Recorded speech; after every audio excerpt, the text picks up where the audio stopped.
Amados hermanos y amigos, que la paz de Dios sea con cada uno de ustedes.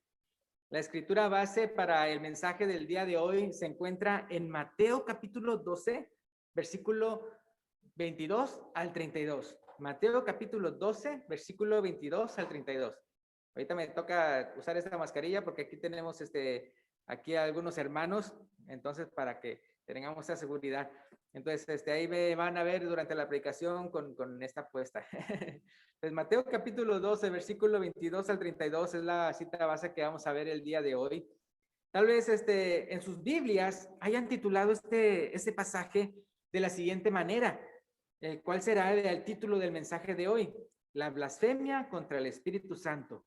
La blasfemia contra el Espíritu Santo. Vamos para allá, para esa cita allá en sus Biblias, es en Mateo capítulo 12 y comenzaremos ahí desde el versículo 22.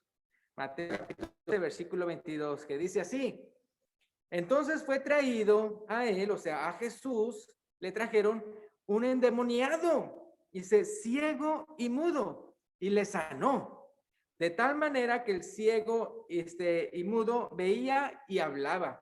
Entonces ahora rápidamente simplemente va a empezar toda esta enseñanza, simplemente mencionando la situación de una manera rapidísima, o sea, en el versículo 22, y de ahí ya se desarrolla lo que vamos a ver el día de hoy. Pero entonces, ¿cuál es la situación?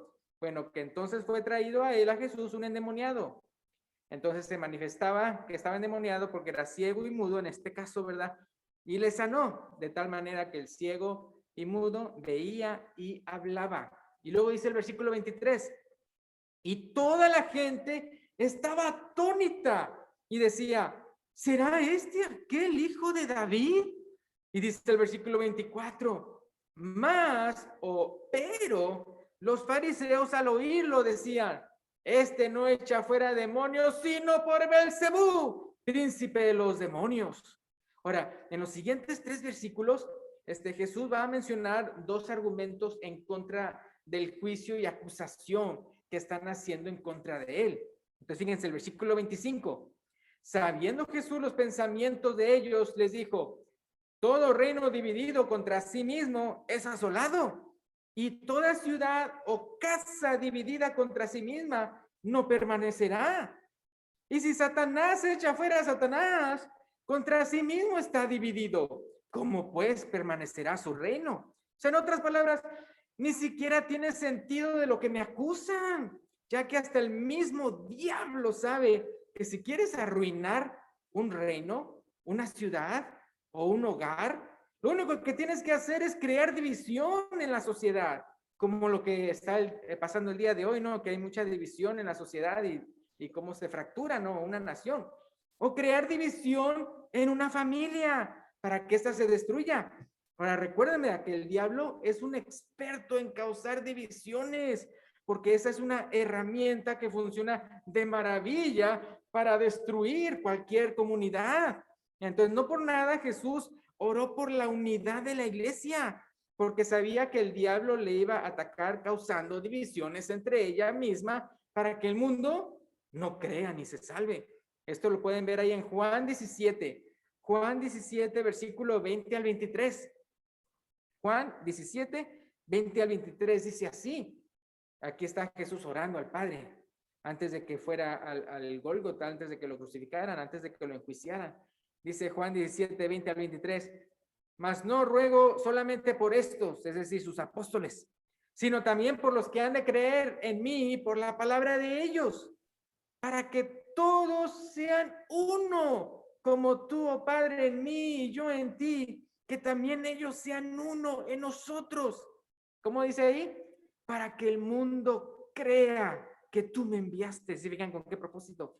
Para que el mundo crea que tú me enviaste. Continuando, versículo 22. La gloria que me diste, yo les he dado, para que sean uno, así como nosotros somos uno. Yo en ellos, tú en mí, para que sean perfectos en unidad, para que el mundo conozca que tú me enviaste y que los has amado a ellos, dice, como también a mí me has amado. Ahora, ¿se acuerdan ustedes cómo ahí mismo en Juan, en el capítulo 10, versículo 10, aquí hay una descripción del ladrón que claramente le queda al diablo? Jesús dice ahí en Juan 10:10, el ladrón no viene sino para hurtar y matar y destruir. Pero Jesús dice, yo he venido para que tengan vida y para que la tengan en abundancia. Entonces, si el diablo es experto en dividir porque sabe el daño que causa, ¿cómo va a andar usándolo contra sí mismo? ¿Cómo pues permanecerá su reino? Pregunta Jesús, argumentando que ni tiene sentido que lo anden acusando que su poder para echar fuera demonios sea de parte del diablo. Y luego Jesús pasa a un segundo argumento en contra de sus acusadores en el versículo 27. Ahí mismo el versículo 27 de Mateo 12 dice, y si yo echo fuera los demonios por Belcebú, ¿por quiénes los echan vuestros hijos? Por tanto, ellos serán vuestros jueces. En otras palabras, si la única posibilidad que existe para que yo eche fuera los demonios es que yo estoy poseído con Belcebú, entonces significa que sus hijos que también echan fuera demonios lo hacen también por el poder del diablo. Entonces, qué interesante, ¿no? Aquí vamos a tener una pausa aquí. Qué interesante, ¿verdad, hermanos? Aparentemente, según el versículo 27, había hijos de fariseos que practicaban el exorcismo. Y para que Jesús les haya dicho a los fariseos, por tanto, ellos serán vuestros jueces, da a entender que lo hacían en serio. A veces a los hijos, a veces los hijos de predicadores o líderes hipócritas juzgan mejor las cosas y dicen, yo no voy a ser como mi papá, que acá en la iglesia dice una cosa y allá en la casa es otra. Posiblemente entre los hijos de los fariseos había quienes en serio buscaban hacer la voluntad de Dios de corazón y no como sus padres hipócritas. Entonces me pregunto, vea, si uno de ellos habrá sido el que miró Juan en Lucas capítulo 9, versículo 49 y 50. Lucas capítulo 9, versículo 49 y 50, que dice, entonces respondiendo Juan, dijo, maestro, hemos visto a uno que echaba fuera demonios en tu nombre y se lo prohibimos porque no sigue con nosotros. Jesús le dijo, no se lo prohibáis, porque el que no es contra nosotros, por nosotros es. Ahora, acuérdense de esa última frase y en qué contexto lo está diciendo Jesús, cuando diciendo, no se lo prohíban. O sea, esa persona que no estaba con ellos, pero que estaba haciendo de eso, echando fuera demonios, o sea, de verdad. Y lo hacía en el nombre de Jesús. Y entonces, como dice, no se lo prohibas, y luego esta frase, porque el que no es contra nosotros, por nosotros es. Pues recuerden esa frase porque lo vamos a ver en esta lectura de hoy. Entonces dice, y para que Jesús les hubiera dicho a los fariseos, por tanto, ellos serán vuestros jueces, o sea, sus hijos que hacen eso, da a entender que ellos, sus hijos, también se iban a volver cristianos. En 1 Corintios capítulo 6, versículo 2 y 3, 1 Corintios 6, capítulo 2 y 3, cuando digo, porque uno dice, ¿cómo está eso de que ellos van a ser sus jueces? Entonces, en la palabra de Dios, acuérdense que se menciona, ¿verdad?, que como en la resurrección de los muertos, unos se levantarán contra otros y los acusarán, o sea, de que como ellos vean en su tiempo, se hicieron la voluntad de Dios, y los otros que habían sido testigos presenciales de los milagros de Jesús, se quedaron incrédulos. Entonces, ya hablando de cómo a todo cristiano se nos menciona que algún día vamos entonces a andar juzgando al mundo. Otra vez, esto es un misterio muy grande, pero se menciona en la Biblia. Entonces, esto lo digo en conexión por lo que Jesús les dijo, que después de entonces ellos, o sea, sus hijos iban a ser jueces de ellos, o sea, de los fariseos que no quisieron creer en Jesús. Entonces, en 1 Corintios capítulo 6, versículo 2 y 3, el apóstol Pablo le está hablando a los corintios y dice, ¿no sabéis que los santos han de juzgar al mundo? Sí, fijan, dice, ¿no sabéis que los santos, y quiénes son los santos? Todo miembro de la iglesia de Cristo, o sea, los miembros, los que hemos sido renovados por el Espíritu Santo y por la sangre de Cristo, ¿verdad? En las aguas del bautismo, aquí dice, ¿o no sabéis que los santos han de juzgar al mundo? Y si el mundo ha de ser juzgado por vosotros, ¿son indignos de juzgar cosas muy pequeñas? ¿O no sabéis que hemos de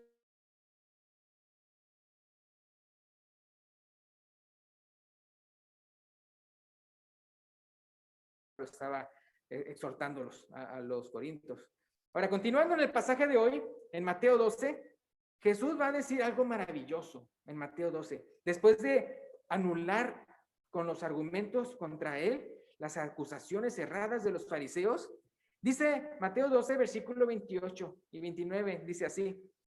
Pero, y este pero me gusta, dice, pero si yo, dice Jesús, por el Espíritu de Dios echo fuera demonios, ciertamente ha llegado a vosotros el reino de Dios.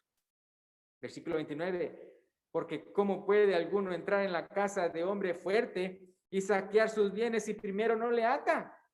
Y entonces podrá saquear su casa. Ahora, entonces, en estos dos versículos que acabamos de leer, no solamente Jesús le está diciendo que es por el Espíritu de Dios que Él echa fuera a los demonios, sino que también explica cómo lo hace. Ahora, en Lucas capítulo 11, versículo 19 al 23, hablando de eso, de que cómo Él es el que hace, cómo es que Él puede entonces echar fuera demonios. Entonces uno puede ver, voy a leer el mismo pasaje, pero como se menciona en Lucas. Entonces, en Lucas capítulo 11, versículo 19 al 23, que dice, pues si yo echo fuera los demonios por Belcebú, vuestros hijos por quienes los echan, por tanto, ellos serán vuestros jueces. Versículo 20 de Lucas 11 dice, mas si yo por el dedo de Dios echo yo fuera los demonios, ciertamente el reino de Dios ha llegado a vosotros. Cuando el hombre fuerte armado guarda su palacio, ahora aquí va a estar la explicación. Versículo 21, cuando el hombre fuerte armado guarda su palacio, en paz está lo que posee. Pero cuando viene otro más fuerte que él y le vence, le quita todas las armas en que confiaba y reparte el botín. Entonces es una ilustración de lo que entonces él hizo con el demonio, de atarlo y echarlo para afuera. Dice el versículo 23, y ahí pueden ver la frase esa que estamos mencionando. El que no es conmigo, contra mí es, ¿sí se fijan? Y el que conmigo no recoge, desparrama. Entonces la misma frase que se lo mencionó, ¿verdad?, a Juan cuando le dijo, no se lo prohibáis a aquellos que no andaban con él, pero que andaban echando fuera demonios en su nombre. Es el que no es conmigo, contra mí es. Entonces dice Mateo capítulo 12, versículo 30 al 32, otra vez volviendo al pasaje principal, Mateo 12, versículo 30 al 32, el que no es conmigo, contra mí es. Aquí se menciona otra vez, ¿verdad? El que no es conmigo, contra mí es. Y el que conmigo no recoge, desparrama. Por tanto, os digo, aquí ya viene la conclusión, por decirlo así, del mensaje en el sentido de que el título, ¿verdad?, que mencionamos el día de hoy.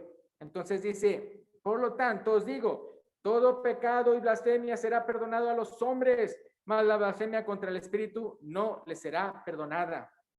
A cualquiera que dijere alguna palabra contra el Hijo del Hombre, le será perdonado, pero al que hable contra el Espíritu Santo, no le será perdonado ni en este siglo, ni en el venidero. Ahora, este mismo pasaje que estamos viendo en Mateo capítulo 12 y que vemos aquí en Lucas 11, también se encuentra en Marcos 3, 22 al 30. Y lo vamos a ver, pero ya como en forma de conclusión, para lo que podemos aprender otra vez a agarrar de aquí, de este mensaje que vemos en Marcos 3, 20 al 30, 22 al 30, Marcos 3, 22 al 30, que dice, pero los escribas que habían venido de Jerusalén decían que tenía a Belcebú y que por el príncipe de los demonios echaba fuera los demonios. Y habiéndolos llamado les decía en parábolas, ¿cómo puede Satanás echar fuera a Satanás? Si un reino está dividido contra sí mismo, tal reino no puede permanecer. Y si una casa está dividida contra sí misma, tal casa no puede permanecer. Entonces aquí quiero hacer una pausa. Hermanos, es muy importante.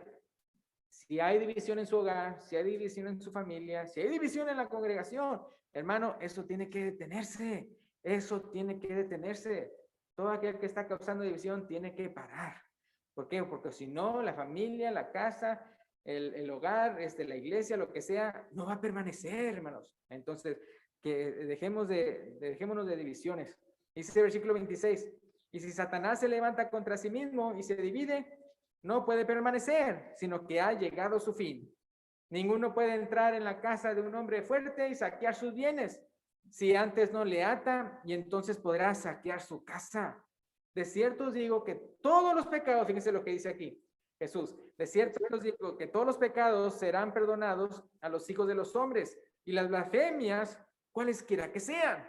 Pero cualquiera que blasfeme contra el Espíritu Santo no tiene jamás perdón, sino que es reo de juicio eterno. Ahora otra vez, la conclusión sería, ¿por qué dijo esto Jesús?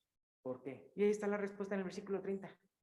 Dice, porque ellos habían dicho, tiene espíritu inmundo. Entonces está bien claro. Por eso él dijo esto. No, o sea, esto es ya demasiado. Es un pecado tan grave que digan que lo que Jesús está haciendo es por el diablo y no por el Espíritu de Dios. Una incredulidad tremenda contra Jesús. Que ese pecado no se puede perdonar ni aquí ni después. ¿Y qué dice Mateo 12, 36 y 37? Esto de Mateo 12, 36 y 37 lo incluyo, que está en el contexto de Mateo 12, porque no pensemos, ay, pues qué bueno que yo no he blasfemado contra el Espíritu Santo. No, sino que, ¿se acuerdan cómo Jesús dice, habéis oído que han dicho no matarás, pero yo os digo que cualquiera que se enoje con tus hermanos?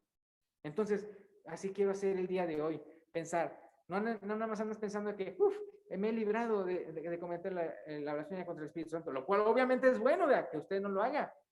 Pero como dice Mateo 12, 36 y 37, dice, mas yo os digo que toda palabra ociosa que hablen los hombres, de ella darán cuenta en el día del juicio. Entonces, no nada más pienses en ese pecadote grandotote, sino piensa en cualquier cosa que tú usas la palabra mal. Dice, mas yo os digo que toda palabra ociosa que hablen los hombres, de ella darán cuenta en el día del juicio. Porque por tus palabras serás justificado y por tus palabras serás condenado. Y dice que Romanos 10, 8 al 10, mejor hagamos esto, en vez de andar diciendo palabras condenables, mejor hagamos lo que dice Romanos 10, 8 y 10, 8 al 10. Mas, ¿qué dice? Cerca de ti está la palabra en tu boca y en tu corazón. Esta es la palabra de fe que predicamos. Que si confesares con tu boca que Jesús es el Señor y creyeres en tu corazón que Dios le levantó de los muertos, serás salvo. Porque con el corazón se cree para justicia, pero con la boca se confiesa para salvación. Entonces, en vez de andar utilizando tu boca para maldades, en vez de andar utilizando tu boca para palabras ociosas, qué mejor que utilizar tu boca para confesar que Jesucristo es el Hijo de Dios. Entonces, tú crees que Él es el Hijo de Dios, arrepiéntete de tus pecados, bautízate en su nombre y ten una nueva vida en Cristo Jesús. Si hay alguien que quiere hacer eso el día de hoy, por favor, infórmenos, llámenos, o si hay una persona que está cerca de con usted que puede ayudarle para obedecer al Evangelio, también pues llámele. Gracias, Dios los bendiga. Entonces sigue el hermano, vea con el himno de invitación.